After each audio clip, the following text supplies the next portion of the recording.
You ask Tiger to solve. This deals with linear equations with one unknown. The final result is x equals 8.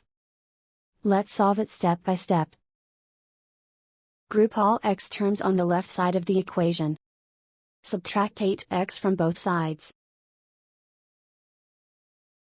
Simplify the arithmetic.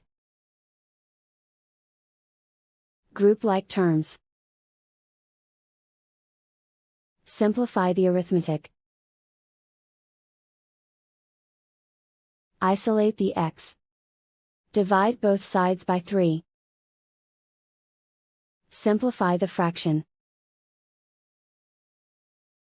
Find the greatest common factor of the numerator and denominator. Factor out and cancel the greatest common factor.